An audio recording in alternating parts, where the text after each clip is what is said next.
Bonjour à toutes et à tous, bienvenue au podcast du laboratoire Apple. Aujourd'hui nous allons parler de Spotlight.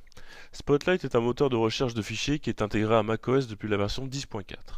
Pour effectuer une recherche, il faut cliquer sur son icône qui est située en haut à droite dans la barre des tâches sous la forme d'une loupe.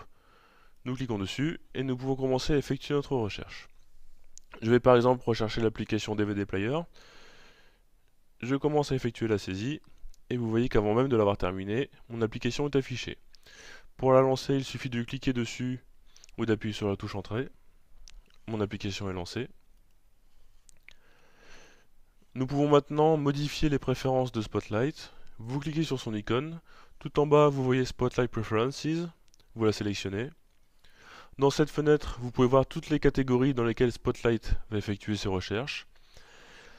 Si par exemple vous ne voulez pas que Spotlight effectue des recherches dans la catégorie Application, il suffit de la désélectionner.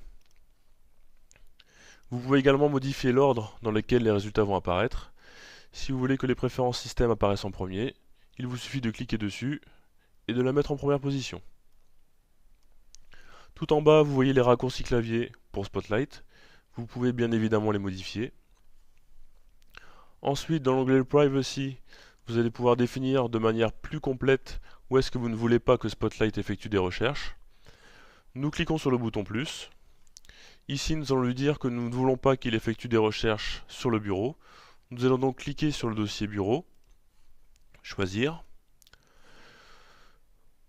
Nous allons créer un dossier sur le bureau. Nous allons l'appeler test. Dans Spotlight, nous allons effectuer une recherche sur test. Et vous voyez que le dossier n'est pas apparu. Pour le faire apparaître, nous allons enlever la restriction. Nous retournons dans les préférences de Spotlight. Nous cliquons sur le dossier bureau et nous l'enlevons à l'aide du bouton moins. Maintenant, nous réeffectuons la recherche sur test et vous voyez que mon dossier est bien apparu. Nous allons parler maintenant des dossiers intelligents. Un dossier intelligent va contenir tous les fichiers qui correspondent à votre recherche. Pour créer un dossier intelligent, vous allez dans Spotlight, vous rentrez les critères de votre recherche, on va regarder test, vous cliquez sur Show All, une nouvelle fenêtre va arriver. Ici, vous pouvez voir tous les fichiers qui correspondent à votre recherche. Vous cliquez sur le bouton Save, on va rentrer le nom de la sauvegarde, on va l'appeler recherche test. On va décider de l'enregistrer sur le bureau.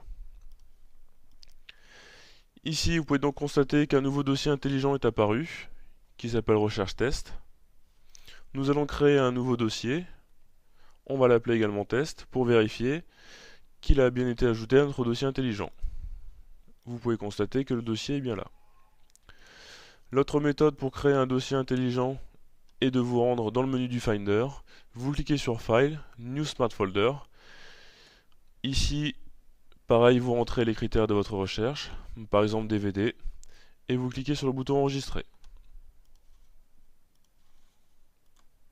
Nous pouvons également utiliser Spotlight dans différentes applications de macOS. Nous allons l'utiliser ici dans Mail. Je lance donc mon application. J'ai envie par exemple de consulter les mails que Julien m'a envoyés. Dans la barre de recherche, je saisis le nom de Julien. Vous pouvez voir ici tous les mails de Julien sont apparus. Ici par exemple vous avez un mail de Damien, cela veut dire que dans ce mail, le nom de Julien y est mentionné. Je clique par exemple sur le mail de Damien, et vous voyez ici le nom de Julien. Maintenant nous allons parler des boîtes aux lettres intelligentes. Une boîte aux lettres intelligente va contenir tous les mails dont vous aurez défini les paramètres. Donc pour créer une boîte aux lettres intelligente, vous cliquez sur le bouton plus, nouvelle boîte aux lettres intelligente. Nous allons dire ici que cette boîte aux lettres doit contenir tous les messages dont le sujet commence par le nom bonjour. Je clique donc ici, sur sujet, qui commence par le mot bonjour. Je clique sur OK. Vous pouvez constater sur la gauche que ma boîte aux lettres a bien été créée. Je vais maintenant envoyer un nouveau mail qui aura pour sujet bonjour. Je l'envoie.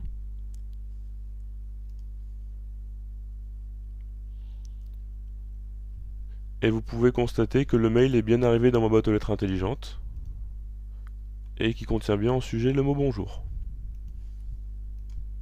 Je vais maintenant utiliser Spotlight avec le carnet d'adresses. Je lance donc mon application. J'ai envie de rechercher un contact en particulier.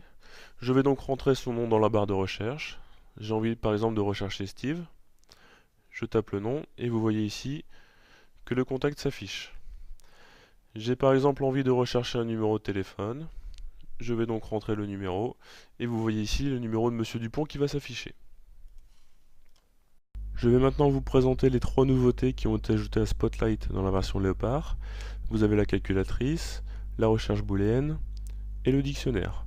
Donc pour la calculatrice, vous effectuez votre opération dans Spotlight. Par exemple ici la division de 120 par 6. Vous voyez le résultat s'afficher.